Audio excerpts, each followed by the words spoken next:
Hello दोस्तों, कैसे हो आप लोग। आई होप सभी लोग मज़े में होंगे। तो अभी हम तुलसी विवाह पूजन के लिए मार्केटिंग के लिए निकल चुके हैं। पूजा का सामान लेना है, सामग्री लेना है कुछ। तो मैं पापा के साथ निकल चुकी हूँ मार्केट। और आप देख सकते हो कि हम लोग मार्केट में पहुँच चुके हैं।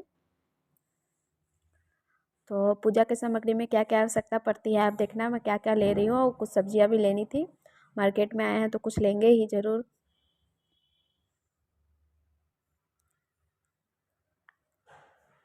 पहले तो चुन्नी लेनी है, तो चुन्नी देख रहे किधर मिलेगा।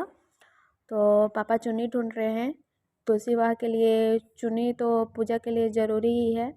तो जो 2 चुनरी लेना पड़ता है, तो ये मिल गई हमें चुनरी। तो मैंने यहाँ से 2 चुनरी लिया। ये चुनरी मात्र 10 रुपये की थी। तो और काफ़ी अच्छा डिज़ाइन था, तो यहाँ से मैंने 2 चुन्नी ले लिया। बाकी दूसरे जगह से लेना है, कुछ और लेना है। तो पापा सब्ज़ी लेने आ चुके हैं घर के लिए। तो यहाँ टमाटर देख रहे हैं, टमाटर 40 रुपये केजी मिल रहा था, तो यहाँ टमाटर 1 केजी ले रहे हैं।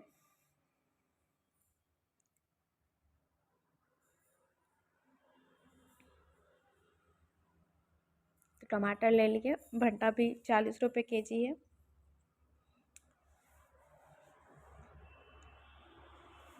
तो हमने यहाँ सामान ले लिया। अब यहाँ हमने पान का पत्ता और कसैली जो पूजा के लिए ज़रूरत होता है, तो ये लेने आ चुके हैं।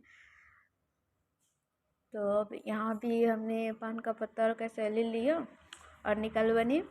तो तुलसी विवाह के लिए गन्ना यानी ईख के तारी जो भी बोलते हो आप लोग, तो ये लिए जिससे बनता है, पूजा का घाट तैयार होता है उस तरीके से।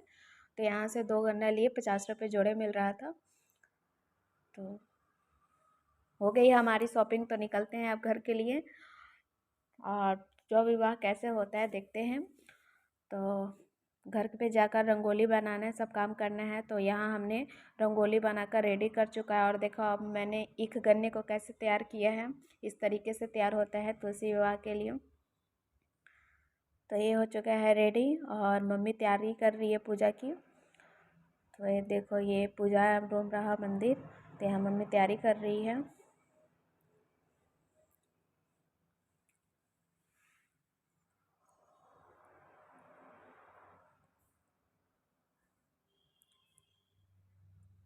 तो यहाँ तैयार हो चुकी है मम्मी। और ये पूजा का सामग्री यहाँ टोटल लेकर आ चुकी है पूजा करने के लिए। तो अब यहाँ पूजा होगा। तो आप भी देखो कैसे तुलसी विवाह का पूजन होता है, कितने विधि विधान से। तो आप भी अच्छे से देखो। जो फर्स्ट टाइम कर रहे हैं तो ये वीडियो को ज़रूर पूरा देखें। तुलसी विवाह का कथा भी सुने, इसमें तुलसी विवाह का कथा भी सुनाया जा रहा है, मम्मी सुन रही है। सबको आप लोग देखो।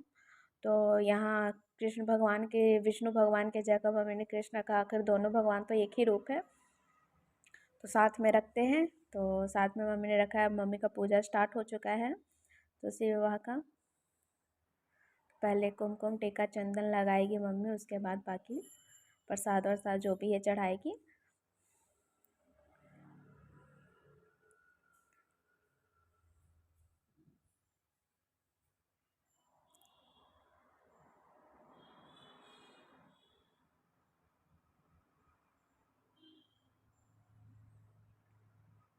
तो मम्मी सिंदूर लगा रही है, सिंदूर रोड़ी दोनों लगाएगी, दोनों भगवान, विष्णु भगवान को।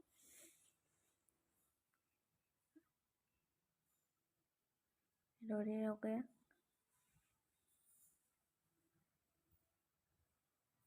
अब ये जो चुन्नी लाए थे, प्यारे प्यारे चुन्नी, अब ये माँ चढ़ा देगी तुलसी माँ को।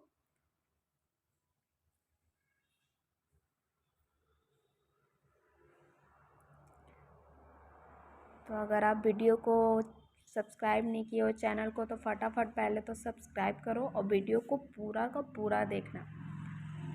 वीडियो पसंद आए तो लाइक ज़रूर करिए, कमेंट ज़रूर करिए। तो आगे देखते हैं, बने रहिए, वीडियो को पूरा देखिए कैसे हो रहा है पूजा।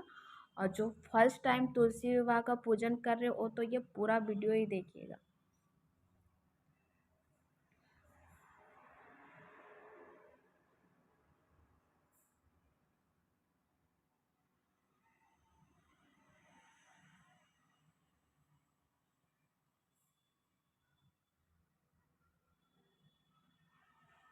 तुलसी माता को गहना चढ़ाया जा रहा है। पूरा श्रृंगार होता है आज के दिन तुलसी माँ को। तो गहना, चूड़ी, बिंदी, गहने जो भी आपको अच्छा लगे आप सब कर सकते हो। सिंदूर, बिंदी, हर एक चीज़। सिंदूर, बिंदी, चूड़ी तो और नेल पेंट, आलता, ये सब तो ज़रूरी ही ज़रूरी होता है। और एक्स्ट्रा जैसे गहने हो गए, माला वगैरह वगैरह जो भी हो उसको आप कर सकते हो।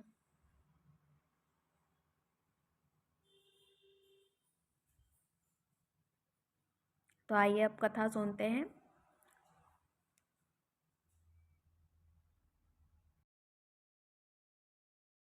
संस्कार की बातें चैनल में आपका स्वागत है।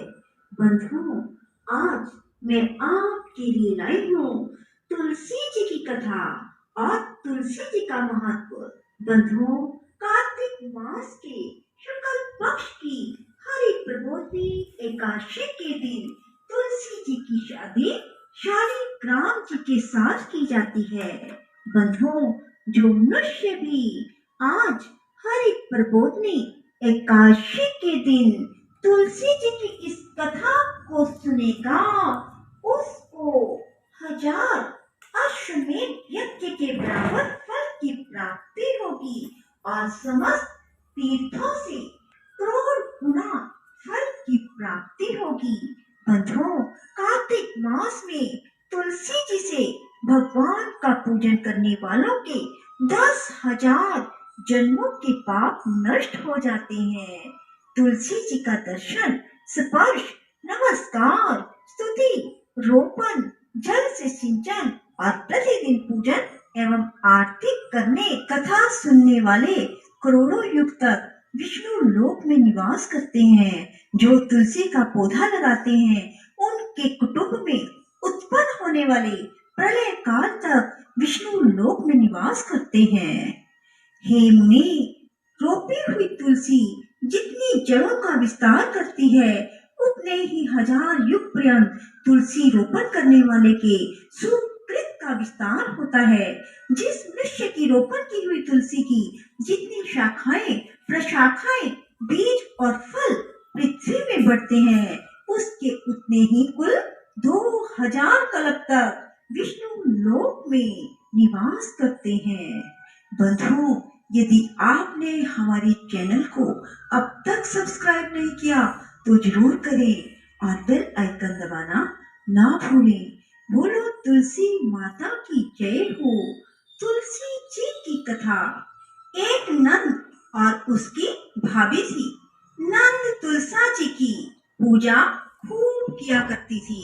वह सारा दिन तुलसी जी का नाम लेती रहती। भाभी को सारा दिन तुलसी का नाम सुन सुनकर गुस्सा आता रहता। कहती थी, इसको तो कुछ काम ही नहीं, सारा दिन तुलसी रानी ही कहती रहती है। नंद तो काम करते करते तुलसी जी का नाम लेती रहती। इसके विवाह में तुलसी ही तुलसी दूंगी और कुछ नहीं दूंगी। वह कुछ नहीं बोलती थी। सुबह शाम तुलसी जी में जल देती और तुलसी जी की आरती करती। भाभी कहने लगी, इसके लिए लड़का देख कर आओ, गरीब घर का देख कर आना। अब उसका भाई लड़का देखने के लिए चला गया। गरीब घर का लड़का देख कर आया। अब उसकी शादी के दिन आ गए। बारात की तैयारी करने लगे। बारात आ गई। उसने बारात के खाने के लिए भी कुछ ना बनाया। तुलसी जी के पत्ते ही खाने के लिए रखे। बाराती कहते कि क्या खाएं, यहाँ पर हरे हरे पत्ते ही रखे हैं। बारातियों को तुलसी के पत्ते देखकर बहुत गुस्सा आया। सब बाराती खूब जोर जोर से बोलने लगे और उठकर खड़े हो गए। उसके भाई को यह शोरगुल देखकर बड़ा दुख हुआ। लड़की को भी बहुत दुख हो रहा था। तुलसी रानी से यही प्रार्थना कर रही थी कि हे तुलसी रानी, मेरी और मेरे परिवार की लाज बचाना। वह आंखें बंद करे और यही प्रार्थना करती रही, हे तुलसी रानी, सब ठीक करना। उसने अपने भाई से कहा कि सब बाराती आंखें बंद कर लें, मैं एक कमरे में से दूसरे कमरे में जाऊंगी। भाई ने सब बारातियों से कह दिया कि लड़की एक कमरे में से दूसरे कमरे में जाएगी, इसीलिए सब अपनी आंखें बंद कर लें। बाराती सब कहने लगे कि ये क्या। फिर सब ने आंखें बंद कर ली। लड़की एक कमरे से दूसरे कमरे में चली गई। जब सब ने आंखें खोली तो देखा वहां पर पतलों पर खूब 36 प्रकार के भोजन बन गए। मिठाई पकवान तरह तरह के हो गए। सब बाराती बहुत खुश हुए। सब ने खूब अच्छी तरह से भोजन किया। ऐसा देखकर लड़की भी खुश हुई और उसका भाई आश्चर्य में पड़ गया कि यह कैसे हो गया। उसकी भाभी ने उसे कुछ भी जोड़े व सामान नहीं दिया। सब जोड़े सामान के बदले तुलसी जी ही दी। लड़की को तुलसी जी के ही कपड़े पहना रखे थे। अब बारात के जाने से पहले उसका ससुर जल्दी जल्दी अपने घर गया और जाकर अपनी बहू से कहने लगा कि बहू कुछ भी सामान लेकर नहीं आई, तुम उसके पहनने के कपड़े जेवर जल्दी से लेकर आ जाओ। इतने में बारात आ गई, कपड़े जेवर लेकर आई। देखा बहू ने सब कुछ जेवर कपड़ा पहन रखा था। सास ससुर से कहने लगी, आप तो कह रहे थे कि बहू तो कुछ भी नहीं पहन कर आई, यह तो खूब सजी धजी व कपड़े जेवर पहन कर आई है। सब सामान भी खूब लाई है। सारा सामान देखकर सब खुश हुए। तुलसी रानी की ऐसी कृपा हुई। 2-3 दिन के बाद उसकी भाभी ने कहा कि अपनी बहन को ले आओ। अब भाई उसको लेने के लिए गया तो वह नीचे ही खड़ा रहा। उसको ऊपर जाते हुए शर्म लग रही थी क्योंकि उसने बहन को भाई भी नहीं दिया था। वह ऊपर चला गया। उसकी सास कहने लगी कि जिस दिन से यह आई है इसने कुछ नहीं खाया। उसका भाई बोला कि यह तुलसी जी की कहानी सुनाकर ही खाती थी, इसने तो हमें बताया नहीं, हमें कहानी सुना देती। वह उसकी सास से कहने लगा, मौसी जी इसको भेज दो। सास बोली, हम तो नहीं भेजते, जिस दिन से ये हमारे आई हमारे तो घर में खूब आनंद ही आनंद हो रहा है। इतना दिया तुमने, हमारे तो घर से बाहर तक भर गए। हमारे तो इतनी भागवान आई है। उसने फिर ले जाने के लिए कहा, उसने भेज दिया। इतना जेवर कपड़ा लेकर आई, खूब सजी धजी आई। दरवाजे पर खड़ी देख रही थी। ननद को देखते ही उसे तो खूब दुख हुआ। कहने लगी कि गरीब घर में ब्याही थी, यह तो कितना जेवर कपड़ा लेकर आई है। उस पर तो तुलसा रानी की कृपा थी। अब वह अपनी लड़की से कहने लगी कि देख तेरी बुआ तुलसी जी की पूजा करती थी, अब तू भी तुलसी जी की पूजा किया कर। तुलसी जी में रोज जल दिया कर। अब उसका मन तो पूजा करने में नहीं लगता था। उसकी माँ उसको तुलसी जी के पास लाकर मार पीट कर डाल देती थी। उसे पूजा करने के लिए कहती और वह कभी तो झूठा पानी कभी गंदा पानी तुलसी जी में दे देती थी। नंद तो